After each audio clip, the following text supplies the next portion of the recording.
Ito yung bahay ni Tatay Digong. Yan, may signature dyan. Mag-signature ka dyan, ka mag-signature. Yan talaga yung bahay ni Tatay Digong na lumabas siya kung may pumupunta dito ng mga kaibigan niya. Yan. Dito yung tambay ng mga vlogger.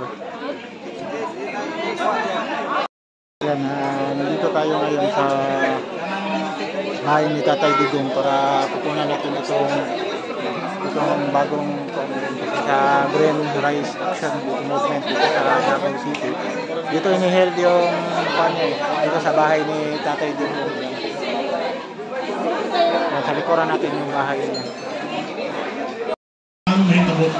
So again, welcome sa Villa Luisa Subdivision. Okay, once again, atong panakpakan si Sir Donel, no? Ang wag yun po'y puas na pagsuporta, gitagaan niya o respeto ang mga nalatid na patakaran alang sa kaluwasan o seguridad sa atong Tatay Digong sa iyang gambalay panimalay o ingon man sa tibuok Homeowners Association din sa Dunia Luisa. Palagpakan na to, no? Salamat sa gitakda o gilatid ng mga patakaran alang kini kanatong tanan. So karon atong i-acknowledge ang presensya sa tuang mainstream media, ang SMNI. Palagpakan na to sila na consistent, wa gini sila hawa-hawa. 24/7 ang live coverage sa mga panghitabo dinhi sa dapit sa panimalay ni Tatay Digong. Was tatay dinhi kay tuwa gidalag gikidnap nila sa Netherlands, no? Katong kano sa ito gikidnap March 11 unya pila na kabuan. Buti pa sa bot, sobra pula na po mo din eh. Huwag hunong-hunong, no? Huwag rin taon mong atras. Mahal na to si Tatay Digong Duterte. Palagpakan na to. Tungod sa pagmahal sa isiminay ni Tatay Digong, ilahang istasyon, giipit. Na ako'y gustong kanta. Oh, ataw, makadilighting na ka. Pagkataon sa nato ni, kay grabing bansa yan eh. Kung na yung kanta diri, iyagin ni Pablang, ano yung ikanta. Mga igala, muhata ka na itong paglingaw. Ikan sa Barangay Duterte, pinagi sa iyang song number, atong sugado sa magsipang palakpakan, si Ivan Adali. Okay, Ivan. Ayan si Ivan. Ivan! Atong sugato si Ivan mga igala.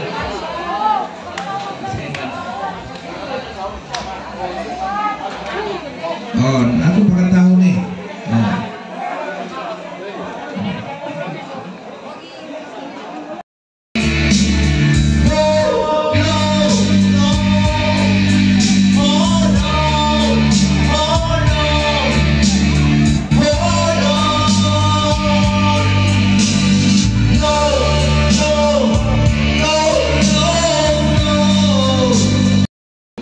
Dito pero ako never gyud ko magsigit sa kadito manang dili kay ko ilado. Pero ngano ni support ako sa mga Duterte. Tungod kay sa ilahang pagserbisyo diri sa ato ang Davao City. Akong nakita ang atong kalambuan. Tinuod niyo nga namay ningon nga kung siya'y makadaog kamo tanan nga kamutanan makasaka na sa City Hall. Pero ang akong pangutana, nahimo man kang alalay ni President Duterte, ano ba na makakasaka sa City Hall? Bot-bot dili. Bot-bot! Oh, may kitang tanan, ang City Hall open sa tanan, pwede ta tanan mo saka.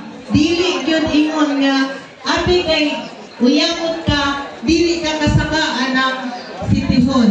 Kaya nga no, ang gusto ni Tatay Digong, ang mga, ano man? Ang mga uyamot, ang mga pobre. Pero kamo kay nakita na ko mga datok man mo, ayaw lang sa musaka dito sa taas. Sa bahay ni Tatay Kaya nga Digong. ipalabisan nato na sa mga Dito kabus na parihapon nato, diba? Sa harapan tayo sa bahay ni Di na lang ako tason kay murag taas-taas na din, no? Murag nakabat na ako pa kay nanay nagsigig panguan dire. Ang ako alam, atong labanan ang ato ang prinsipyo. Atong liguran ang atong pagtuo nga ang mga Duterte family ang kayuhan sa Davao City. Nato na nagsalamat og may gabi ka naman. Okay, kagay salamat, Kapitan! Kapitana Delilos, palakpakan nato. Siyang nindot kayo ang nga mensahe, suporta ni Tatay Digong Duterte.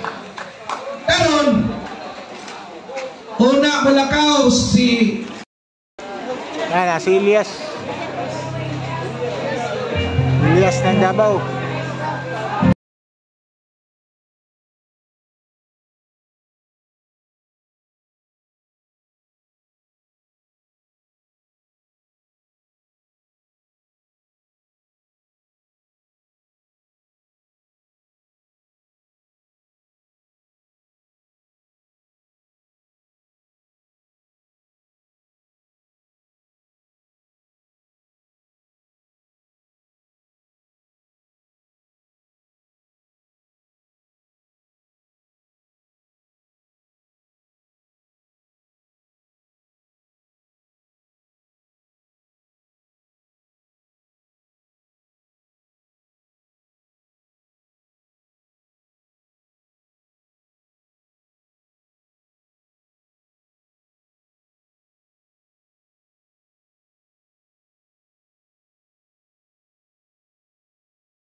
Si Tatay Digong, kabalo mo,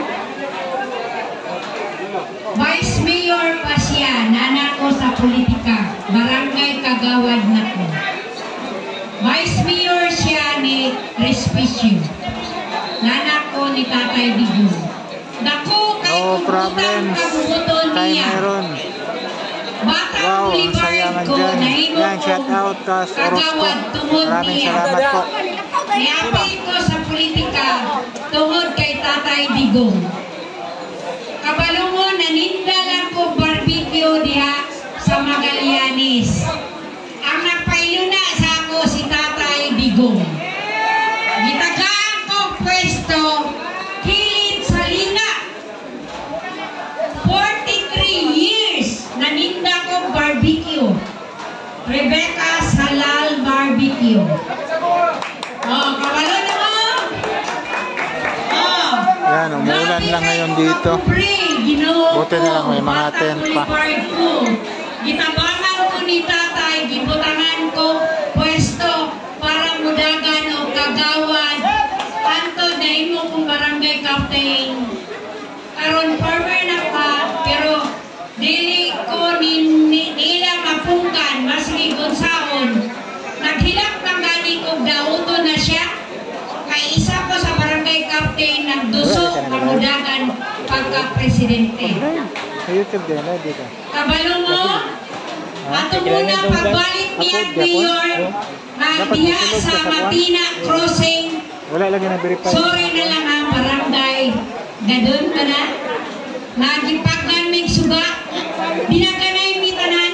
Kaamo siyang gikubiran. Nahadlok may atong panahuna. Kay grabe mga sundalo. Kalaban nato ang pikas. Kanang namalik karon kay gusto mo dagan. Wala tayo ko ang grabe kids tatay di Vice Presidente. Iampo na to ni Allah. Hindi na magdugay ang Presidente. I-crimit na. Wa na mo makita sa media nga gipakita ang naong niya pati ang iyang asawa nagito ang i-hold sa Estados Unidos. Wa na magpakita nila. Ang mainstream media gawas sa SMNI bayad na, wa na ipakita. Apan ang kamatuoran dili ug dili gyud kapugnan, mulutaw gayud ang kamatuoran.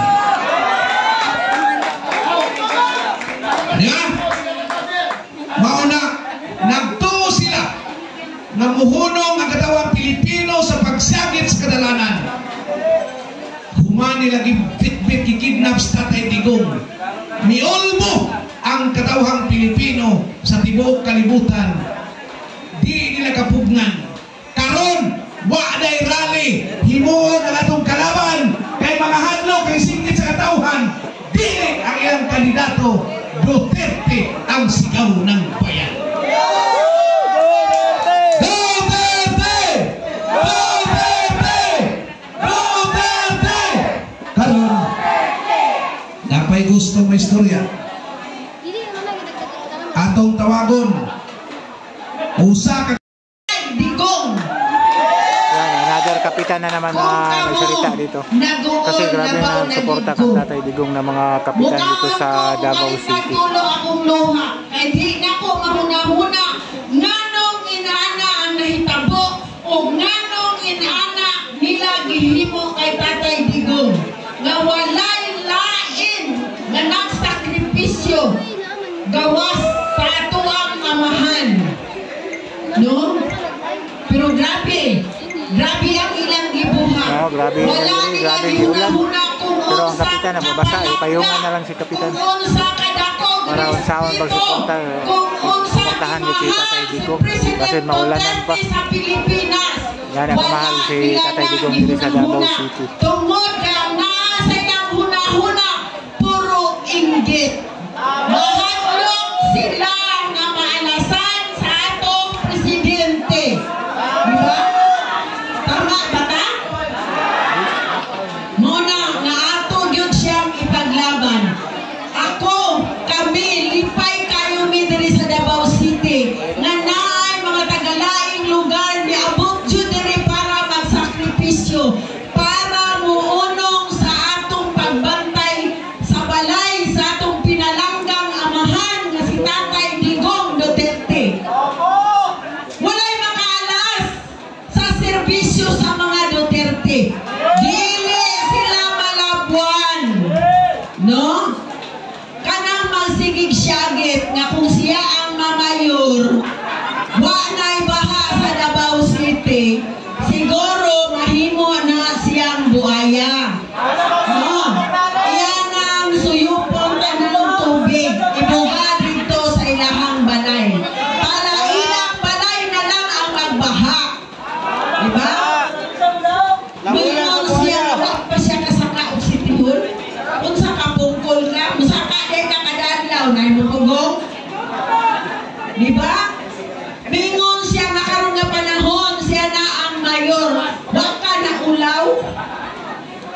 kung naamay mga intel na mao'y mudanag sa kangit-ngit sa kalibutan o sa nasod sa Pilipinas.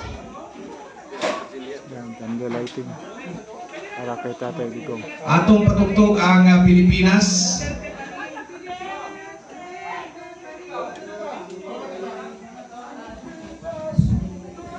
Kinsan cellphone magamit din ha para sa Duterte, Pilipinas Duterte pa rin nga music. Atong hangyoon sila nga mogawas dinhi para makita ato ang mga nagtilaab. Sige, sulod mo din mga kandila. Sulod kay para makita nato din ang ato ang impact, no? Okay. Mayong gabi sa tanan, before aning tanan, salamat kayo sa inyong pag-anhi sa tuwang Green Sunday para kay Tatay Digong. Kaya niyo ang tanan, na magtapo kita sa usa ka circle o kaya siya atong kainunan. Abagan na ito siya upag-ampo. Hindi lang sa nagposigat pero butangan na ito siya ang espiritu o butangan na ito siya ang emosyon o kanang sincere na pagpangamuyo kay karon man Easter Sunday panahon sa pagkabanaw sa atong Ginoo. Naot na ampukan nato na si Tatay Digong, si PRRD makauli na gyud diri sa Pilipinas. Kung dunay milagro na may tabo, lisod man o masayon, madali o madugay, kanang ato ang tumong sa ato ang pagpanagtapo kanunay, ang atong solidarity, ang pagpauli sa ato ang mahal na Presidente Rodrigo Roa Duterte o tagaan o wisdom, ang iyang mga abogado, kana importante gid ka na iyang po nato. Tagaan kalipon ang iyang pamilya, ang pamilya Duterte o ang mga supporters na dili yun. Nanaasa po ang kalibutan karon pinaagi sa pag-sindiyo magkandila sa pagpanghinaot na ang atong panagiusa, ang pagulitay sa atong kamot, ang atong pagigbisog, aron batukan nato ang manabdaogong kahimtang og sistema na nagadagan sa atong katilingban karon na dili na kini magpadayon ug ang kadina sa justisya sa pagtamak sa tawhanong katungod o sa paghakot o pagkaukaw sa mahandi sa Pilipinas o sa katawang Pilipino. Ang triple na trilyon ang pagpangutang na wala kini mapunta sa maayong mga programa at serbisyo. Apan kini nisulod lamang sa mga bulsa, sa mga buaya na naa sa kagamahanan. Ang droga nga gibatukan ni Tatay Digong na karon naghitak na bisan asang kantuha, nagpabilin o minagsa na ang mga droga sa ato ang katilingban karon. Ang mga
daghang salamat sa ngalan sa Green Rise Action o sa ato ang host karon ng hashtag Protect BP Sara la Diplan ni Usman.